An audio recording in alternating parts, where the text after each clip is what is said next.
భారతదేశంలోనే నెల్లూరుకి ఒక నమ్మకమైన ప్రేమకి నిజాయితీ కలిగినటువంటి మనుషులకి ఇది ఒక నిలయంగా నెల్లూరుని అందరూ కూడా భావిస్తూ ఉంటారు.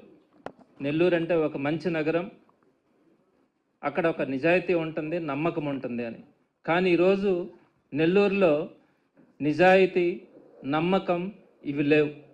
నెల్లూరు అంటే నార్కోటెక్స్కి నిలయంగా ఈరోజు మారిపోయింది. నెల్లూరు అంటే నార్కోటెక్స్ హబ్గా మారిపోయింది. నెల్లూరు అంటే నేరాల మయంగా మారిపోయింది. ఇటువంటి పరిస్థితిని ఈరోజు మనం చూస్తామని ఈరోజు కూడా కళ్ళ కూడా అనుకోలే. ఈరోజు నెల్లూరులో ఉన్నటువంటి పరిస్థితి, డ్రగ్స్ కానీ, రౌడీయిజం కానీ, జైళ్ళలో నుంచే క్రిమినల్స్ అంతా కూడా ఇక్కడ నేరాలని ఆర్గనైజ్ చేస్తున్నటువంటి ఈ డేంజరస్ ఎకో సిస్టమ్ని ఈరోజు మనం నెల్లూరు నగరంలో గమనిస్తూ వస్తూ ఉన్నాం. ఇది అందరూ అనుకుంటారేమో ఒక సాధారణమైనటువంటి లా అండ్ ఆర్డర్ ప్రాబ్లం ఈరోజు నెల్లూరులో ఉందని. ఈరోజు దీన్ని కేవలం ఒక లా అండ్ ఆర్డర్ ప్రాబ్లంగా మనం చూడలేం. ఇది యువతకు సంబంధించి, యువత భవిష్యత్తుకు సంబంధించి, అలానే కుటుంబాల భద్రత గురించి కానీ, సమాజంలో ఉండే శాంతి భద్రతల గురించి కానీ జరుగుతున్నటువంటి దాడిగానే ఈరోజు మనము ఈ జరుగుతున్నటువంటి పరిణామాలన్నింటినీ కూడా చూడాల్సి వస్తుంది. ఒక్క విషయం గుర్తుపెట్టుకోవాలా, ఇదే విధంగా కనుక ఇంటెలిజెన్స్ ఫెయిల్ అయితే, ఇప్పుడు ఏ విధంగా అయితే ఇంటెలిజెన్స్ ఫెయిల్ అయిందో, పోలీసు విభాగాలు ఫెయిల్ అయినాయో, భవిష్యత్తులో ఇదే విధంగా కనుక కొనసాగితే నెల్లూరు ఒక నేరాల హబ్గా కానీ, నేరగాళ్ళకి నిలయంగా కానీ ఈ నెల్లూరు మారే ప్రమాదం ఉంది. ఇది నేరాలకు సంబంధించి ఒక క్యాపిటల్గా కూడా ఉండే అవకాశం కూడా ఉందని ఈరోజు ప్రతి ఒక్కరు కూడా భావిస్తూ ఉన్నారు. మీ అందరికీ కూడా కొన్ని విషయాల వాస్తవాలు తెలియజేస్తాను. నేను ఈ గంజాయి గురించి గత కొద్ది రోజుల నుంచి కూడా నెల్లూరుకు సంబంధించి విచ్చలవిడి గంజాయి అమ్మకాలు జరుగుతూ ఉన్నప్పటి నుంచి కూడా కొంతమంది దగ్గర నుంచి ఒక డేటా కూడా కలెక్ట్ చేస్తూ ఉన్నాను. అసలు ఈ గంజాయి ఎక్కడి నుంచి వస్తూ ఉంది, ఎందుకు వస్తూ ఉంది, ఇటువంటివన్నీ కూడా విచారించడం కూడా జరిగింది. ఇక్కడ ఈ సందర్భంగా నేను గమనించినటువంటి కొన్ని వాస్తవాలను కూడా మీ ద్వారా నేను ప్రజలకు తెలియజేస్తాను. మొదటి నుంచి కూడా ఈ గంజాయి అనేది పాత రోజుల నుంచి కూడా, పూర్వీకుల దగ్గర నుంచి కూడా కొంతమంది అక్కడక్కడ గంజాయి వాడడం అనేది మొదటి నుంచి కూడా మనం గమనిస్తూ ఉండేవాళ్ళం. అలానే నెల్లూరు నగరంలో కానీ, చుట్టుపక్కల కానీ ఎవరైనా ఒక 5 మందో 6 మందో మారుమూల ప్రాంతాల్లో ఒక చెట్ల కింద కూర్చొని ఏదైనా సాయంత్రం పూట, రాత్రి పూట వారు గంజాయి తీసుకొని పిచ్చి పిచ్చిగా వాళ్ళలోనే వాళ్ళు పాటలు పాడుకుంటా వాళ్ళు అదొక రకమైనటువంటి ఈ లోకంలో లేనట్లుగా వాళ్ళు ఎంజాయ్ చేస్తూ ఉన్నట్లుగా ఉంటారు అని చెప్పి మనం వినేవాళ్ళం. అక్కడక్కడ ఈ జరుగుతూ ఉన్నటువంటి ఆనవాళ్ళు కూడా మనం గమనించేవాళ్ళం. ఇదంతా కూడా 2024కు పూర్వం జరిగినటువంటి పరిస్థితి. 2024 తర్వాత ఈ కూటమి ప్రభుత్వం వచ్చిన తర్వాత ప్రధానంగా ఆంధ్ర రాష్ట్రంలో అనే దానికంటే కూడా నెల్లూరు నగరంలో ఈరోజు విచ్చలవిడి గంజాయితనం వచ్చింది.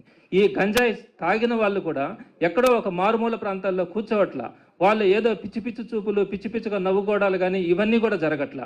ఈరోజు కత్తులు పట్టుకొని నెల్లూరు నగరంలో విచ్చలవిడిగా 200-300 రూపాయలకు కూడా హత్యలు చేస్తూ ఉన్నటువంటి పరిస్థితి. ఏ విధంగా కూడా వాళ్ళు చిన్న చిన్న వస్తువులకు కూడా పీకలు కోసేటువంటి పరిస్థితిని మనం ఈరోజు నెల్లూరు నగరంలో చూస్తూ ఉన్నాం. ఇంతటి మార్పును మనం గమనిస్తాం. నేను ఈరోజు 2024 తర్వాత అనే మాట నేను మాట్లాడుతూ ఉన్నాను. దీనికి సంబంధించి ఆధారాలు కూడా నేను మీకు తెలియజేస్తాను. ఎందుకు ఈ మాట అనాల్సి వస్తూ ఉంది? 2024కు ముందు లేనటువంటి కల్చర్ 2024 తర్వాత కూటమి ప్రభుత్వం ఏర్పడిన తర్వాత ఈ విచ్చలవిడితనం ఎందుకు వచ్చింది? ఈ గంజాయి తాగడం వల్ల విపరీతమైనటువంటి హత్యలు కానీ, నేరాలు కానీ, ఈ విధంగా దోపిడీలు కానీ, ఇళ్ల మీదకి వెళ్ళేటువంటి సంస్కృతి ఈ 2024 తర్వాత ఎందుకు వచ్చిందో కూడా నేను మీకు తెలియజేస్తాను. ఇక్కడ నెల్లూరులో ఈరోజు ప్రధానంగా కనుక మీరు గమనిస్తే 24/7 వైన్ షాపులు ఉన్నాయి. అందరికీ కూడా అందుబాటులో పర్మిట్ రూములు కానీ, బెల్ట్ షాపులు కానీ, 99 రూపాయలకి కల్తీ మద్యం కానీ, 300 రూపాయలు ఇస్తే బ్లేడ్తో పీకలు కోసే మనుషులు కానీ, కారణం లేకుండా ఇళ్ల మీద దాడులు చేసే సంస్కృతి కానీ, 300 రూపాయల కోసమే గంజాయి కోసం ప్రాణాలు ఇవ్వడం కానీ, ప్రాణాలు తీసుకోవడం కానీ, గంజాయి కిక్కులు అతి వేగంతో జరుగుతున్నటువంటి డ్రైవింగ్ చేస్తూ జరుగుతున్నటువంటి వాహనాల ప్రమాదాల్లో ప్రాణాలు కోల్పోతున్నటువంటి ఎంతోమంది అమాయకులు కానీ, ఇవన్నీ కూడా నిత్యకృత్యంగా చూస్తూ ఉన్నాం. ఈరోజు మనం పేపర్ తీస్తే, లేదా టీవీ ఛానల్ పెడితే, లేదా సోషల్ మీడియాలో చూస్తే నెల్లూరు నగరానికి సంబంధించి ఎక్కడో ఒక దగ్గర హత్య, ఆ రోజు జరగని రోజు అంటూ ఈరోజు మనకు కనిపించట్లా. దీనికి అంతా కారణం 2024 నుంచి ప్రారంభమైంది అని చెప్పి నేను ఇందాక కూడా చెప్పాను. దానికి సంబంధించినటువంటి ఒక వాస్తవాన్ని నేను మీ దృష్టికి తీసుకొని వస్తా ఉన్నాను. ఇంతకుముందు వైజాగ్ కానీ అటువంటి అక్కడ ఉన్నటువంటి కొన్ని ప్రాంతాల్లో ఒరిస్సా నుంచి గంజాయి దిగుమతి చేసుకొని అక్కడ కొన్ని ప్లేసెస్లో ఈ గంజాయి అమ్మకం అనేది ఎక్కువగా జరుగుతూ ఉండింది. అక్కడ కొంతమందిని అరెస్ట్ చేయడం కానీ, జగన్మోహన్ రెడ్డి గారి గవర్నమెంట్లో దీని మీద మీకు అందరికీ కూడా తెలుసుంటుంది. సుమారుగా 1,00,000 టన్నులు 1,00,000 కేజీలు గంజాయిని, సుమారుగా 400 కోట్ల రూపాయల గంజాయిని పట్టుకోవడం కానీ మొత్తం మీద దాన్నంతా కూడా తగలబెట్టినటువంటి పరిస్థితిని మనం చూసినాం. ఆ పరిస్థితుల నుంచి అన్నీ కూడా ఎక్కడ ఎక్కువ జరిగినాయి, వైజాగ్ కానీ రాజమండ్రి కానీ ఆ ప్రాంతాల్లో కూడా ఎక్కువగా పట్టుబడడం కానీ జరిగితే వాటన్నింటిని కూడా ఎక్కడికక్కడ సివియర్ యాక్షన్స్ తీసుకొని వాటన్నింటిని కూడా అరెస్ట్ చేయడం కానీ ఈ విధంగా జరిగినాయి.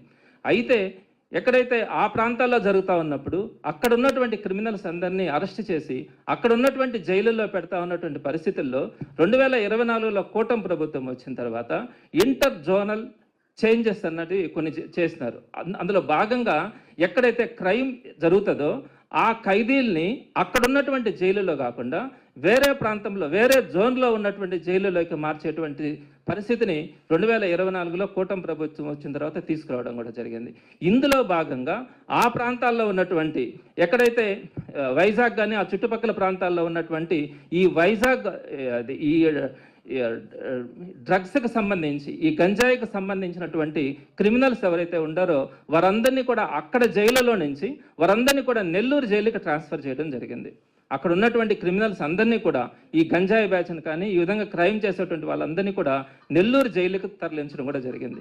ఇక్కడ నెల్లూరు జైలుకి వాళ్ళు వచ్చిన తర్వాత ఇక్కడ స్థానికంగా ఉన్నటువంటి ఎవరైతే చిన్న చిన్న దొంగతనాలు చేసో చిన్న చిన్న దోపిడీలు చేసో ఇక్కడ జైలు పాలైనటువంటి కొంతమంది అమాయకమైనటువంటి పేదలైనటువంటి నేరస్తులు ఎవరు ఉన్నారో వారందరితో కూడా ఈ వైజాగ్ నుంచి ఆ పరిసర ప్రాంతాల నుంచి వచ్చినటువంటి గంజాయి బ్యాచ్ వీళ్ళతో ఫ్రెండ్షిప్ చేసి వీళ్ళని పావులుగా వాడుకొని మేము అక్కడి నుంచి గంజాయిని మీకు పంపిస్తాము, మీరు నెల్లూరులో ఒక చైన్ సిస్టంలో ఈ గంజాయి అమ్మకాన్ని మీరు చేయాల్సి వస్తుందని చెప్పి ఒక ఫ్రెండ్షిప్ చేసుకొని వీరందరినీ కూడా జైలులో నుంచి బయట వస్తా ఉన్న తర్వాత వీరందరినీ కూడా ఉపయోగించుకొని ఆ వైజాగ్ నుంచి వచ్చినటువంటి ఏదైతే గంజాయి బ్యాచ్ ఉందో వీరందరి ద్వారా ఈరోజు నెల్లూరులో విచ్చలవిడిగా గంజాయి అమ్మకాన్ని ప్రారంభిస్తూ ఉన్నారు. ఒకప్పుడు లేదు, 2024కు ముందు అక్కడక్కడ ఎక్కడో ఒక దగ్గర ఈ గంజాయి అమ్మకాలు ఉన్నాయి. కానీ ఈ పరిస్థితులు వచ్చిన తర్వాత ఎక్కడైతే ఈ జోనల్ ఇంటర్చేంజెస్ జరిగి ఖైదీలందరినీ కూడా బయట ఉన్నటువంటి ఖైదీలందరినీ కూడా ఎక్కడైతే క్రైమ్ ఎక్కువ చేసినారో వారందరినీ కూడా నెల్లూరు జైలుకి తరలించినారో అక్కడ ఉన్నటువంటి ఖైదీలు మన ఖైదీలని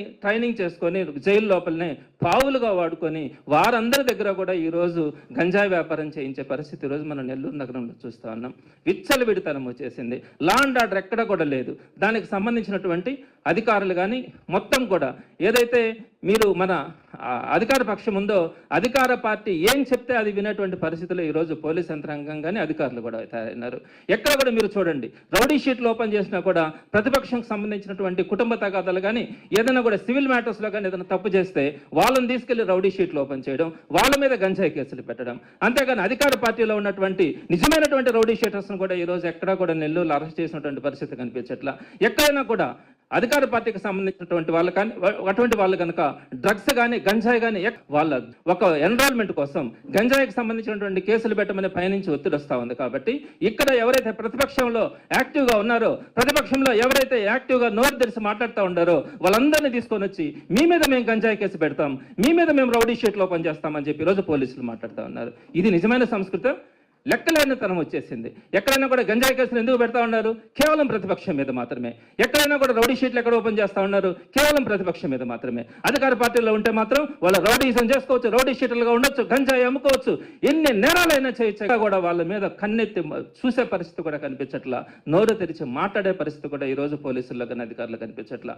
ఎక్కడైనా మీరు చూడండి, ప్రతి ఒక్కటి కూడా ప్రతిపక్షం మీద కక్ష తీర్చుకోవడానికి ఉపయోగపడతా ఉన్నారు. ఇంటెలిజెన్స్ ఎందుకు ఫెయిల్ అయింది? ఇక్కడ స్పెషల్ బ్రాంచ్ పోలీసులు ఉన్నారు కదా, వాళ్ళు ఇవ్వట్లేదా మీకు? ఎక్కడ కూడా ఈ విధంగా క్రైమ్ జరుగుతూ ఉంది, ఈ విధంగా హత్యలు జరుగుతూ ఉన్నాయి, ఈ విధంగా గంజాయి అక్కడి నుంచి ఇక్కడికి ట్రాన్స్పోర్ట్ అయ్యి వస్తూ ఉంది, వీళ్ళ మీద యాక్షన్స్ తీసుకోమని చెప్పి ఎక్కడ కూడా స్పెషల్ బ్రాంచ్ వాళ్ళు కానీ ఇంటెలిజెన్స్ వాళ్ళు కానీ మీకు ఎందుకు చెప్పట్లా?